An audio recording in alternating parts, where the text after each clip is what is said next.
सारेगामा कारवां mini भक्ति।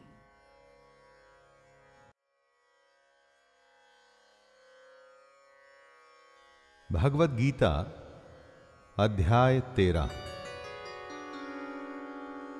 जय श्री कृष्ण दोस्तों। गीता और इसका ज्ञान अनवरत बह रहा है और सदियों से बहता आया है और आगे भी बहता रहेगा। लेकिन हमारी कोशिश है कि इसको आपकी ही भाषा में ऐसे प्रस्तुत करें कि यह आपके जीवन का हिस्सा बन जाए। मैं शैलेंद्र भारती अब भगवद गीता का 13वां अध्याय शुरू करता हूं, जिसका कि नाम है क्षेत्र क्षेत्रज्ञ विभाग योग।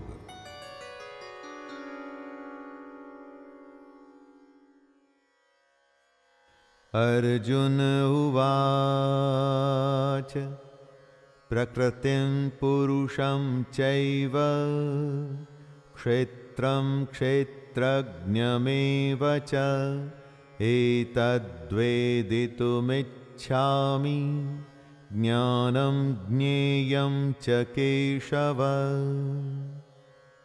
अर्जुन के प्रश्न अभी खत्म नहीं हुए हैं और कृष्ण के उत्तर भी नहीं। अर्जुन प्रकृति और पुरुष, क्षेत्र और क्षेत्रज्ञ तथा ज्ञान एवं ज्ञान के लक्ष्य के विषय में जानना चाहता है। कुरुक्षेत्र को धर्म क्षेत्र भी कहा जाता है। क्यों? एक प्रकृति होती है जो दिखती है और हमारे चारों तरफ होती है, और एक प्रकृति हमारे अंदर भी होती है जिसे हम एटीट्यूड कहते हैं। दोस्तों, ज्ञान हासिल करना तो बहुत अच्छी बात है, लेकिन ज्ञान का लक्ष्य क्या है? इसे क्यों हासिल करें? इसी तरह की कुछ बातें जो सुनते तो रोज हैं लेकिन समझते कम हैं, उन्हीं के बारे में अब कृष्ण बताएंगे। श्री भगवानुवाच इदं शरीरं कौन्तेय क्षेत्रमित्यभिधीयते एतद्यो वेत्ति तं प्राहुः क्षेत्रज्ञ इति तद्विदः। कृष्ण कहते हैं कि हमारा ये शरीर क्षेत्र है। जैसे खेत में बोए गए बीजों का उनके अनुरूप फल समय पर प्रकट होता है, वैसे ही हमारे शरीर में बोए हुए कर्मों के संस्कार भी बीज हैं, जिनका फल समय पर प्रकट होता है। इसलिए हमारे शरीर का नाम क्षेत्र भी है, और जो इस बात को जानता है उसको क्षेत्रज्ञ कहते हैं।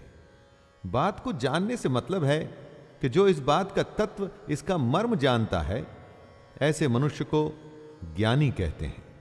जिस तरह से एक किसान अपने क्षेत्र का ध्यान रखता है, ठीक वैसे ही हमें भी अपने शरीर का ध्यान रखना होता है।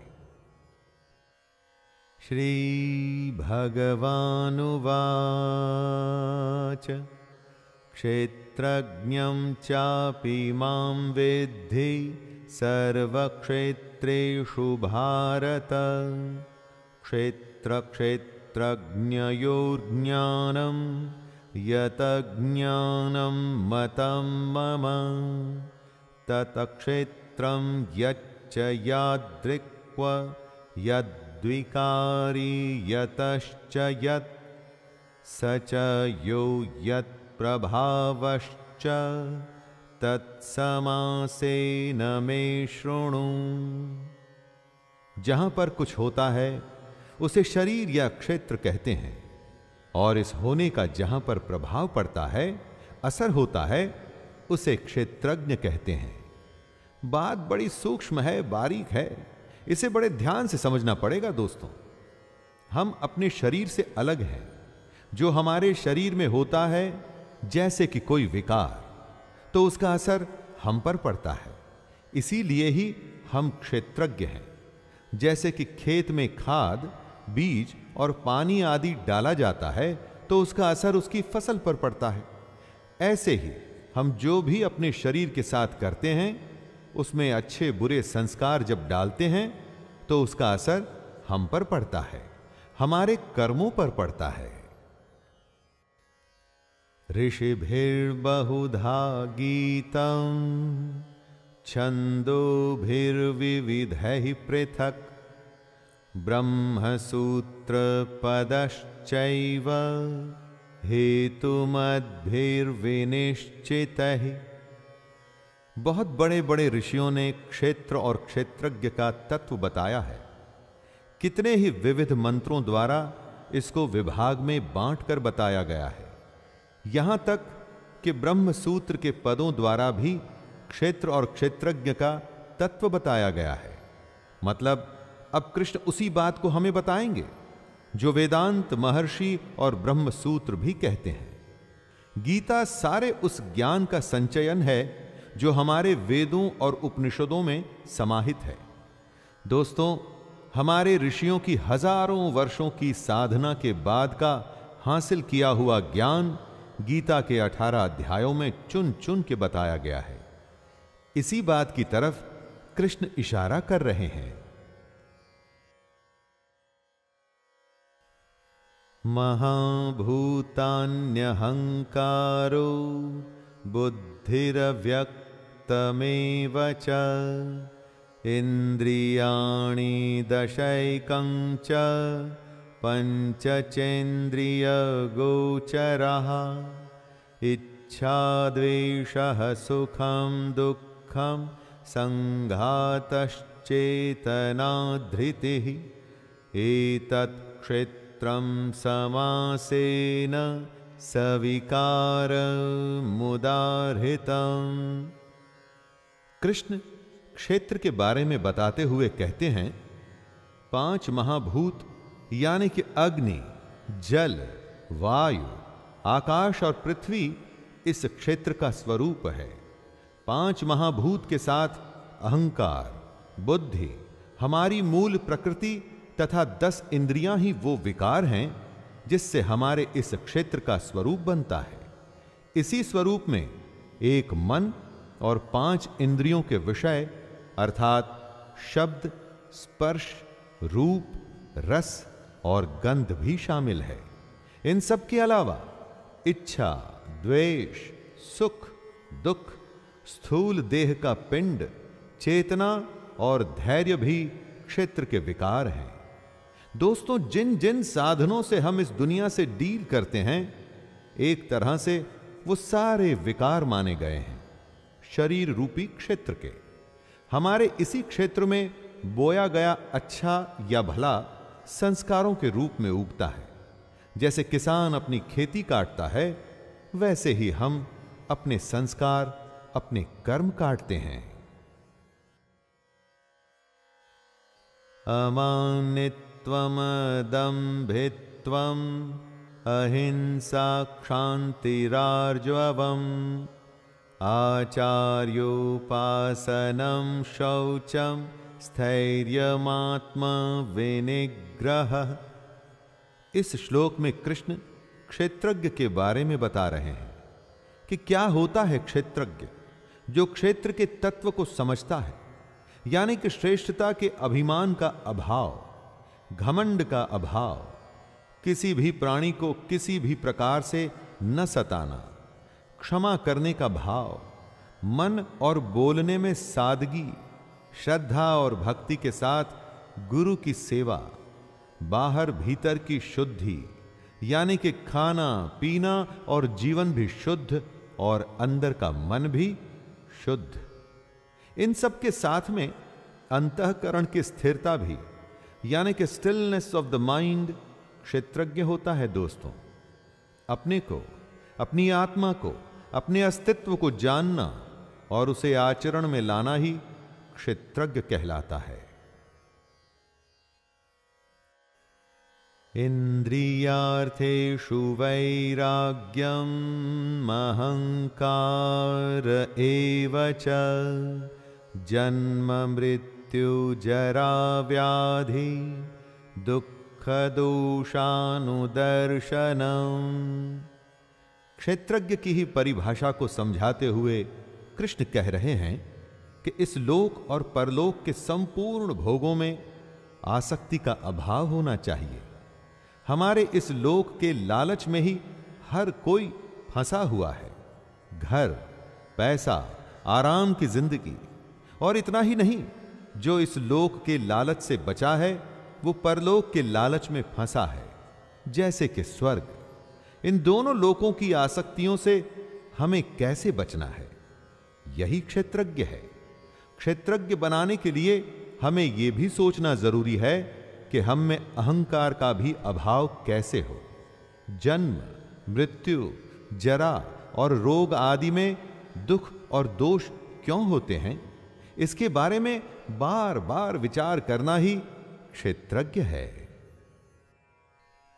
असक्तिरनभिष्वंगः पुत्रदार ग्रहादिषु नित्यं च समचित्तत्वम् इष्टानिष्टोपपत्तिषु।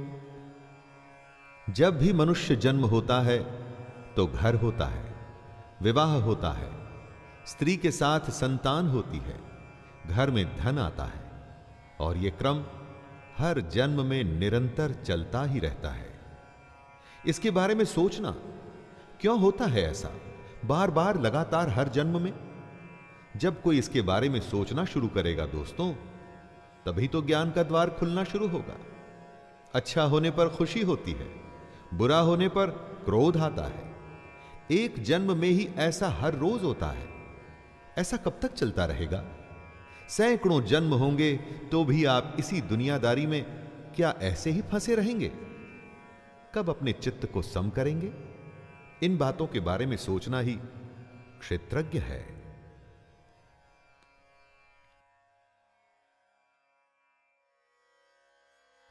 मयि चानन्ययोगेन भक्तिरव्यभिचारिणी विविक्तदेशसेवित्वं रतिर्जनं संसदि। क्षेत्रज्ञ वही होता है जिसमें क्षेत्र के बारे में ज्ञान होता है। कृष्ण उसी के बारे में बता रहे हैं कि आखिर ज्ञान क्या होता है। वो कहते हैं कि मुझ परमेश्वर में अनन्य योग द्वारा अव्याभिचारिणी भक्ति का होना। अव्याभिचारिणी भक्ति यानी कि ऐसी भक्ति जिसमें वासुदेव के अलावा और कोई नहीं। ऐसी भक्ति का होना ही ज्ञान है। इसके अलावा एकांत और शुद्ध देश में रहने का स्वभाव और विषयासक्त मनुष्यों के समूह में रहने की आसक्ति का न होना भी ज्ञान है। एकांत सिर्फ योगी को ही पसंद आता है। बाकी जो विषयासक्त लोग होते हैं ना दोस्तों, वो भीड़ में रह के अपनी दुनिया में फंसे रहते हैं। इससे अलग होकर के ध्यान करना ही ज्ञान है। अध्यात्म ज्ञान नित्यत्वं तत्त्वज्ञानार्थ दर्शनम् एतज्ज्ञानमिति प्रोक्तम् अज्ञानम यदतोन्यथा। ज्ञान क्या है और क्या नहीं, उसी को कृष्ण स्पष्ट कर रहे हैं। आधिपत्य आध्यात्म ज्ञान क्या होता है? जिस ज्ञान से यह पता चले कि बस आत्मा ही सब कुछ है, आत्मा के अलावा और कुछ भी नहीं, वो होता है आधिपत्य आध्यात्म ज्ञान। और तत्व ज्ञान वो होता है जिससे परमात्मा से साक्षात्कार हो। इस ज्ञान के बाद बस परमात्मा ही दिखता हो और कुछ भी नहीं। इस तरह से आध्यात्म ज्ञान और तत्व ज्ञान, बस ये दो ज्ञान होते हैं और कुछ भी नहीं। जो भी इनके विपरीत है वो अज्ञान है। जैसे कि मान, दंभ, हिंसा आदि। अज्ञान हमें आध्यात्म और तत्व से दूर ले जाता है। आध्यात्म ज्ञान और तत्व ज्ञान हमें सच्चाई के पास लाता है। ज्ञेयं यत्तत्व प्रवक्ष्यामि यज्ञात्वामृतमश्नुते अनादिमत्परं ब्रह्म न सत्तन्नासदुच्यते। कृष्ण जीवन को एक एक करके खोल रहे हैं। सबसे बड़े भेद, सबसे बड़ी गोपनीय बातें, सीक्रेट्स एक एक करके बता रहे हैं दोस्तों। कृष्ण सिर्फ वही बताना चाहते हैं जो जानने योग्य है तथा जिसको जानकर मनुष्य परमानंद को प्राप्त होता है। कृष्ण परब्रह्म के बारे में एक बेहद ही कॉम्प्लिकेटेड बात कहते हैं कि यह अनादि वाला परब्रह्म न सत और न असत, जिसका कोई आदि नहीं है, जो हमेशा से है, वो है परब्रह्म। वो एक सच्चाई, वो एकमात्र परमात्मा। जब ये परब्रह्म अकेला होता है तो सत होता है, यानी सत्य, सच्चा। लेकिन जब असत मनुष्य इसमें मिल गया तो फिर कौन किसको सत बताए और किसको असत, क्योंकि अब तो दोनों एक ही हो चुके हैं। सर्वतः पाणिपादं तत् सर्वतोक्षि शिरोमुखं सर्वतः श्रुते मल्लोके सर्वमावृत्य तिष्ठति। कृष्ण परब्रह्म को एक्सप्लेन कर रहे हैं दोस्तों। परब्रह्म सब ओर हाथ पैर वाला, सब ओर नेत्र, सिर और मुख वाला तथा सब ओर कान वाला है, क्योंकि वह संसार में सबको व्याप्त करके स्थित है। हमारी ये धरती आकाश में, स्पेस में स्थित है।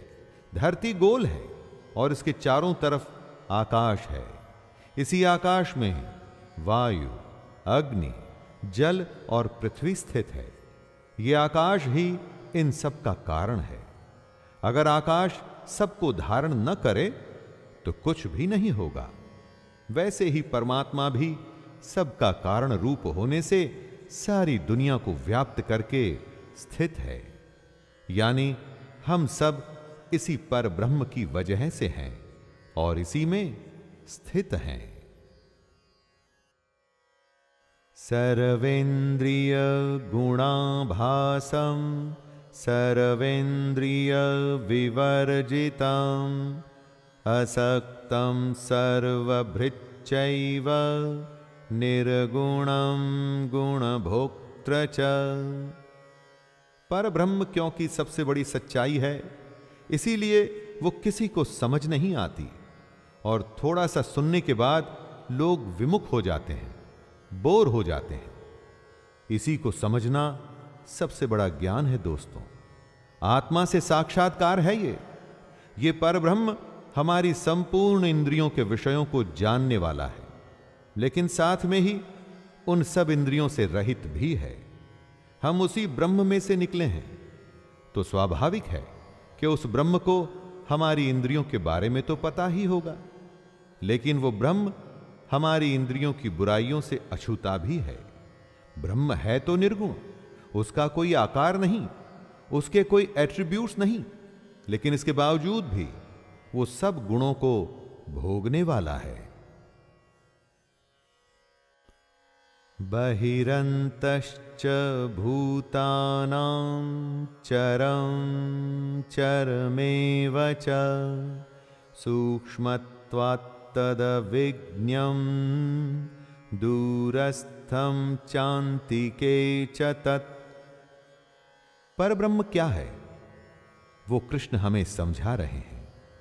ये सारी दुनिया जो हम देखते हैं, लिविंग और नॉन लिविंग, ब्रह्म इस सब के बाहर और भीतर परिपूर्ण है।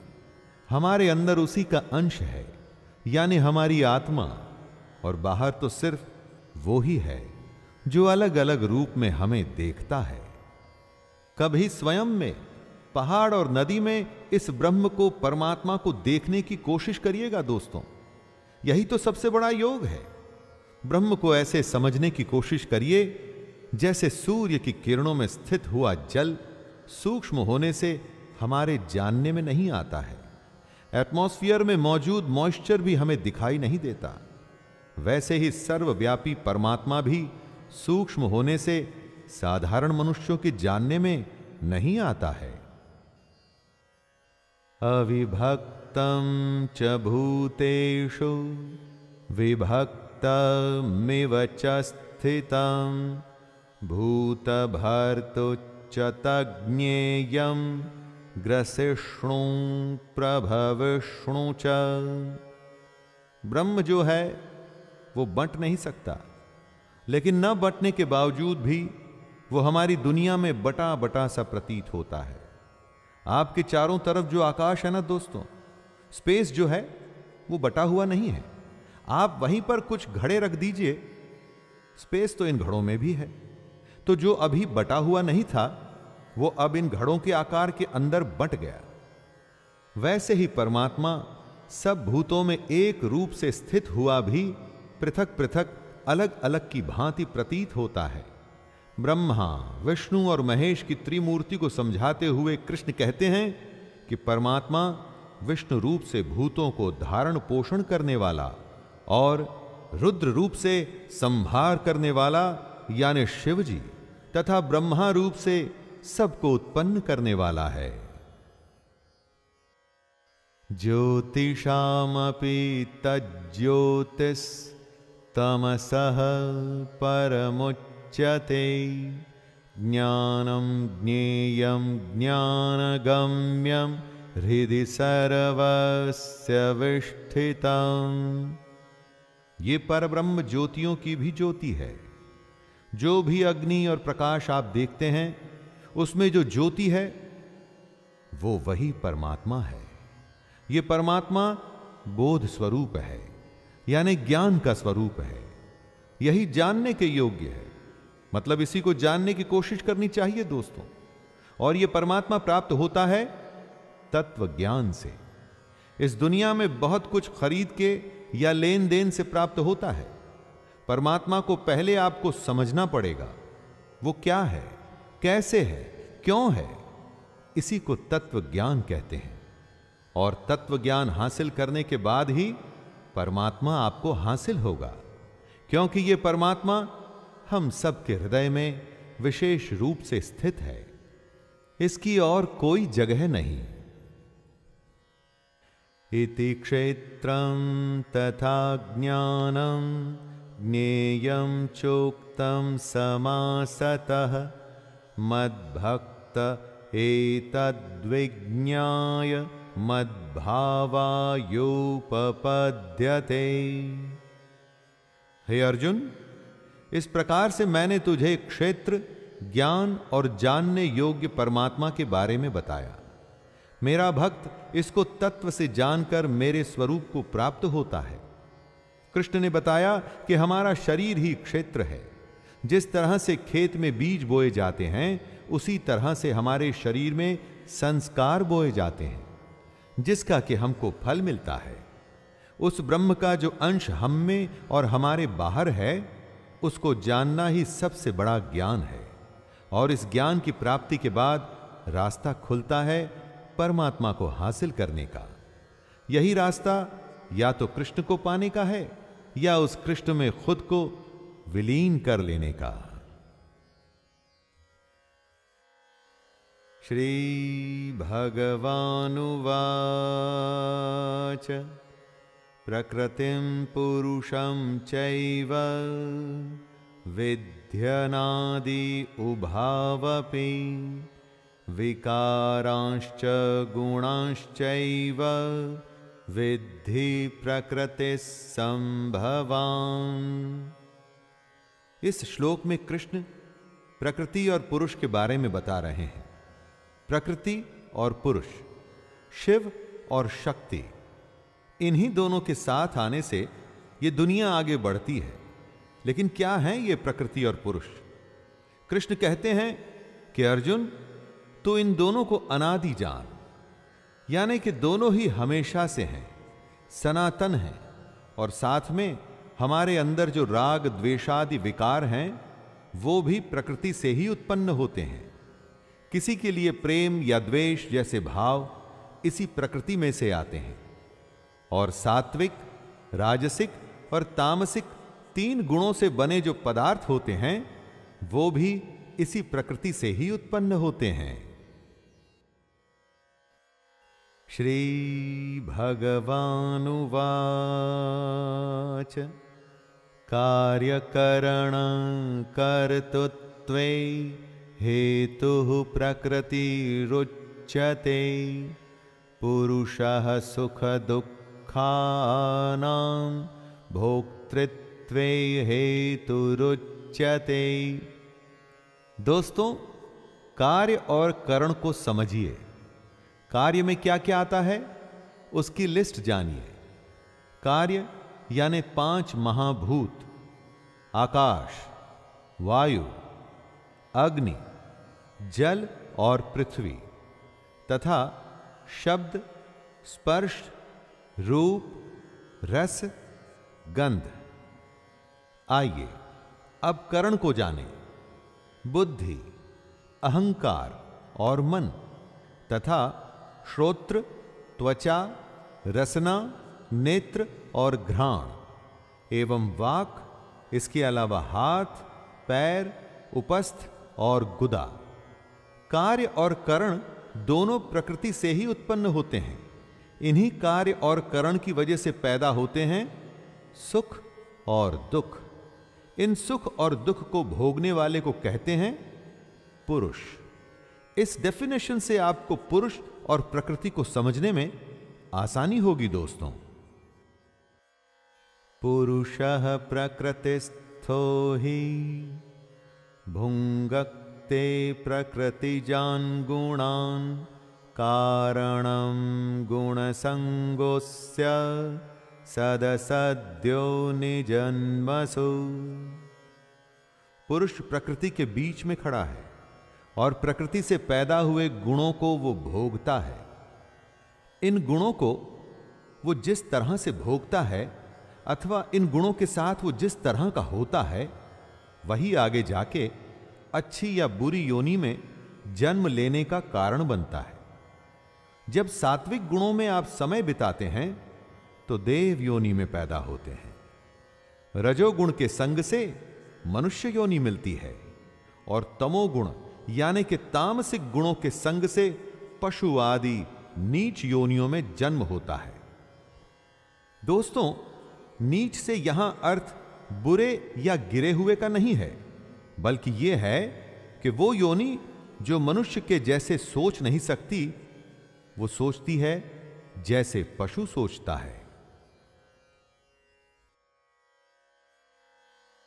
उपद्रष्टानुमन्ता च भर्ता भोक्ता महेश्वरः परमात्मेति चाप्युक्तो देहेस्मिन् पुरुषः परः। हमारे अंदर जो आत्मा है वास्तव में वो ही परमात्मा है, और क्योंकि ये हमारे अंदर है तो भी जो भी हम करें ये उसकी साक्षी है, विटनेस है दोस्तों, जिसे उपदृष्टा भी कहते हैं। इसके अलावा आत्मा अनुमंता भी होती है। अनुमंता का अर्थ होता है अनुमति देने वाली, यानी कि आत्मा अनुमति भी देती है। यही आत्मा भरता भी होता है, यानी कि भरण पोषण, हमारा पालन पोषण करने वाली भी। क्योंकि कृष्ण ने ही कहा था कि योगक्षेमं वहाम्यहम्, योग से वो हमारी रक्षा करते हैं। मतलब आत्मा हमें और हमारे योग को बचाती भी है, और आत्मा भोगता भी होती है दोस्तों, यानी कि भोग भी करती है। जब हमारी साधना बढ़ती है, सूक्ष्म होती है, तो आत्मा हमारा यज्ञ और तप ग्रहण करती है, और जब आत्मा हमारी साधना ग्रहण करती है तो वो परमात्मा से मिल जाती है। य एवं वेत्ति पुरुषं प्रकृतिं च गुणैः सह सर्वथा वर्तमानोऽपि न स भूयोऽभिजायते। ये सारी दुनिया माया के होने से क्षण भंगुर, नाशवान, जड़ और अनित्य है। एक शब्द में अगर कहूं तो इम्परमानेंट है दोस्तों, जबकि जीवात्मा नित्य, चेतन, निर्विकार और अविनाशी और उसी परमात्मा का सनातन अंश है। तो आप किसको पाने की कोशिश करेंगे, जो टेम्पररी है या जो परमानेंट है। इसी सब के ज्ञान को पुरुष और प्रकृति को तत्व से जानना कहते हैं। इस प्रकार पुरुष को और गुणों के सहित प्रकृति को जो मनुष्य तत्व से जानता है, वह सब प्रकार से कर्तव्य कर्म करता हुआ भी फिर नहीं जन्मता। जो इस सबसे बड़े ज्ञान को प्राप्त कर लेता है, वो जन्म मरण के चक्कर से बच जाता है। ध्यायेनात्मनि पश्यन्ति केचिदात्मानमात्मना अन्ये सांख्येन योगेन कर्मयोगेन चापरे। परमात्मा एक है, उसे देखने के अलग अलग तरीके हैं। आप अपनी पसंद के अनुसार उस तरीके को चुन सकते हैं। कृष्ण ने हर तरीके को समझाया है। उस परमात्मा को कितने ही मनुष्य शुद्ध हुई सूक्ष्म बुद्धि से ध्यान द्वारा हृदय में देखते हैं, यानी मेडिटेशन से अपने अंदर देख सकते हैं दोस्तों। अन्य कितने ही ज्ञान योग से उसको देखते हैं, यानी सांख्य योग। जब स्वयं की खोज में हम आत्मा का ज्ञान हासिल करते हैं तो परमात्मा मिलता है। और कई लोग इस परमात्मा को कर्म योग के द्वारा भी देखते हैं। जब हम अपने हर कर्म को निष्काम तरीके से कर सब कुछ उस परमात्मा को अर्पित कर देते हैं तो उसे ही प्राप्त होते हैं। अन्ये त्वेवमजानन्तः श्रुत्वान्येभ्य उपासते तेऽपि चातितरन्त्येव मृत्युं श्रुति परायणाः। परमात्मा को प्राप्त करने की कोशिश कई तरह के लोग अपने अपने रास्तों से करते हैं, लेकिन इनके अलावा कई मंद बुद्धि वाले पुरुष भी होते हैं। वो इन सब रास्तों को नहीं जानते, यानी कि साधना, ज्ञान या कर्म योग से वो परमात्मा को प्राप्त करने के तरीकों के बारे में अनजान होते हैं। लेकिन वो दूसरों को सुन के, यानी कि तत्व के जानने वाले पुरुषों को सुनकर ही उनके जैसे उपासना करने लगते हैं। कमाल की बात यह है दोस्तों कि ऐसे मंद बुद्धि भी सिर्फ सुन के और उपासना करके मृत्यु रूप संसार सागर को निसंदेह तर जाते हैं। जो अच्छा करता है, सिर्फ उसके पीछे चलने से भी जो फायदा होता है वो कम नहीं है। इसीलिए कहते हैं कि संगत अच्छी रखनी चाहिए।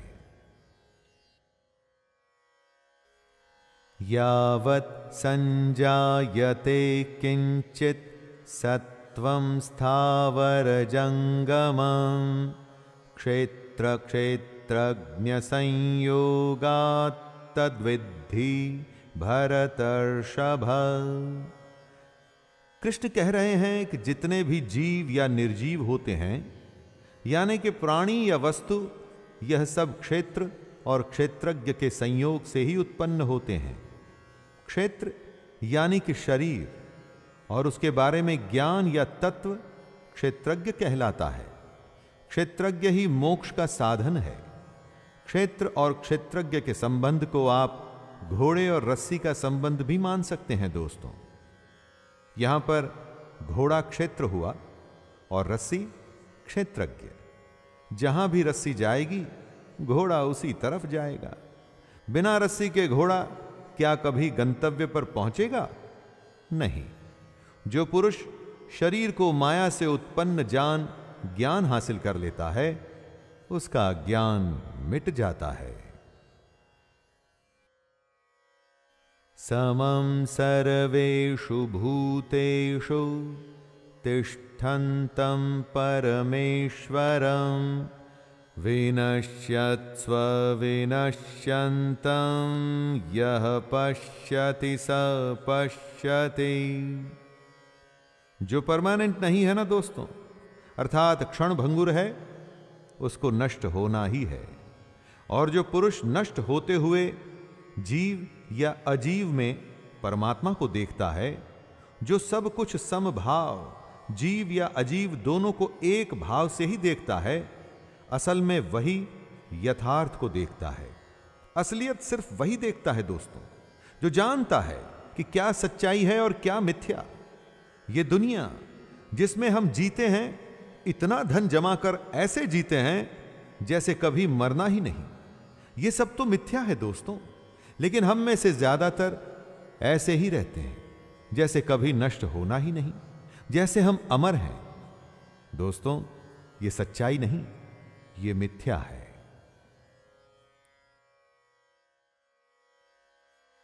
समं पश्यन् हि सर्वत्र समवस्थितमीश्वरं न हि नस्त्यात्मनात्मानं ततो याति परां गतिम्।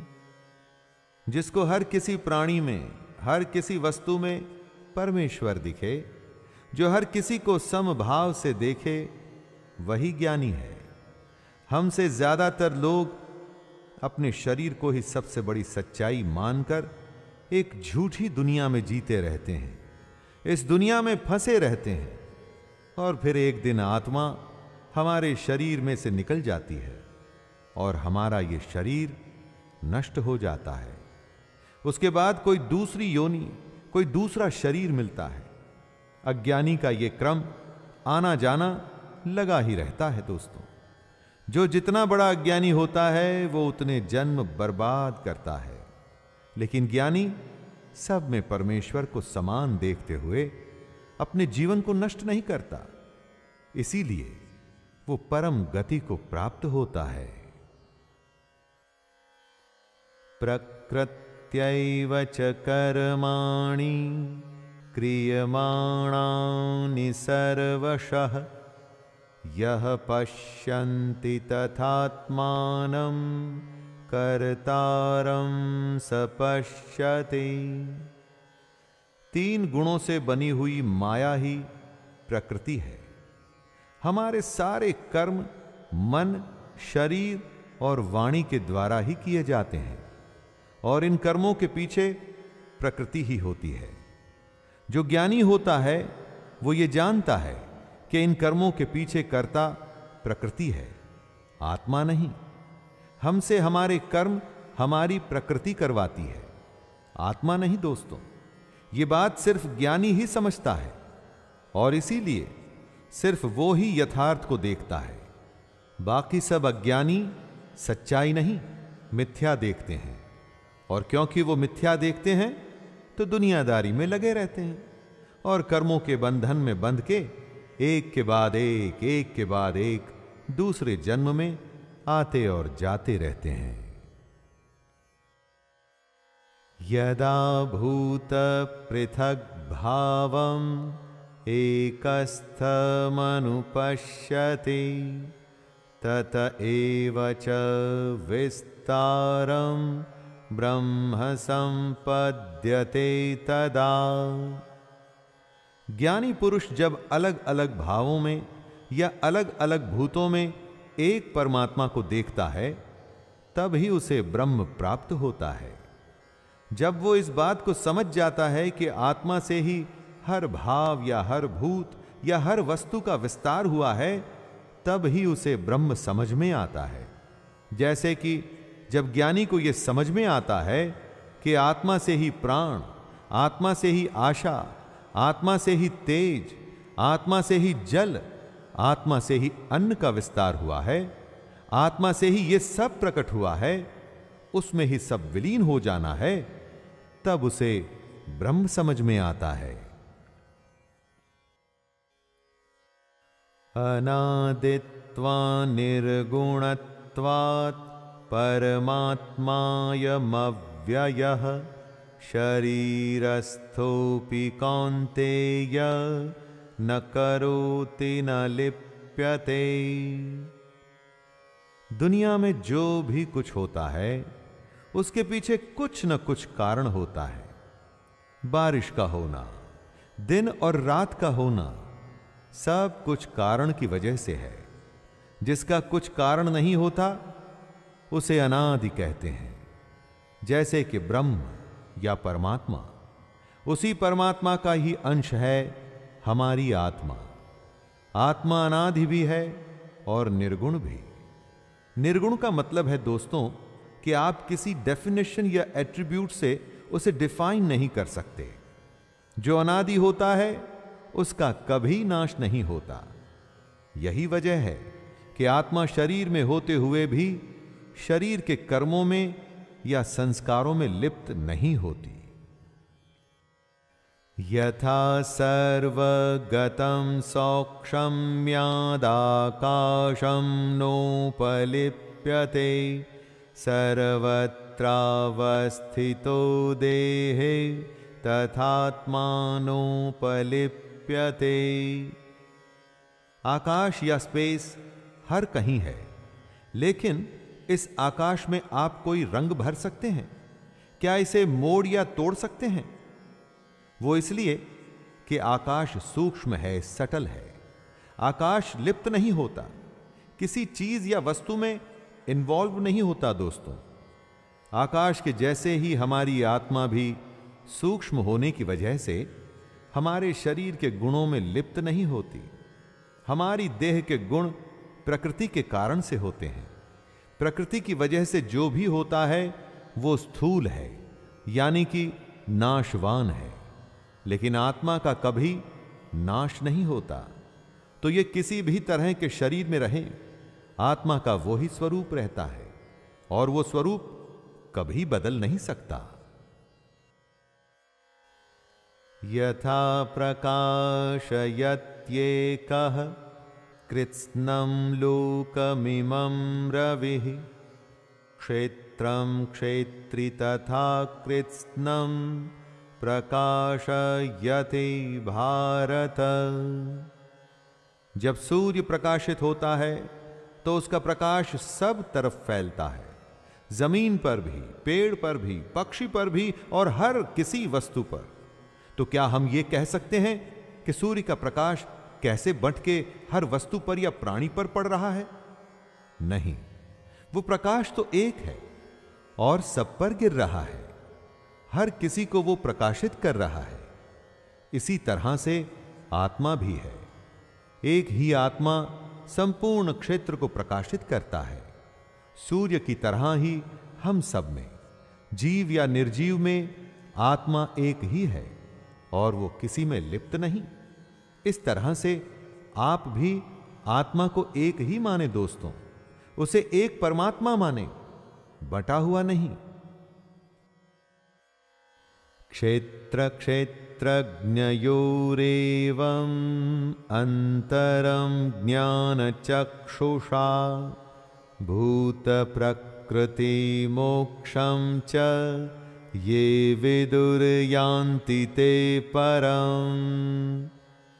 क्षेत्र को जड़, विकारी, क्षणिक और नाशवान माने, यानी कि टेम्पररी माने दोस्तों, और क्षेत्रज्ञ को नित्य, चेतन, अविकारी और अविनाशी माने, यानी कि अनादि, अनंत और परमानेंट। जो इस तरह से क्षेत्र और क्षेत्रज्ञ के भेद को, दोनों के बीच के फर्क को जानता है, वो ही ज्ञानी है।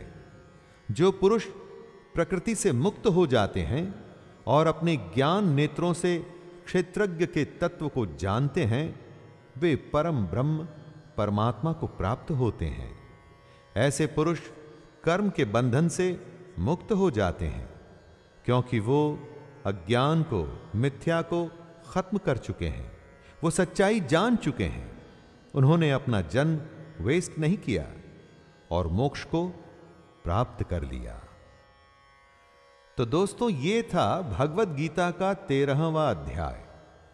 इस अध्याय में क्षेत्र और क्षेत्रज्ञ, पुरुष और प्रकृति की बात की गई।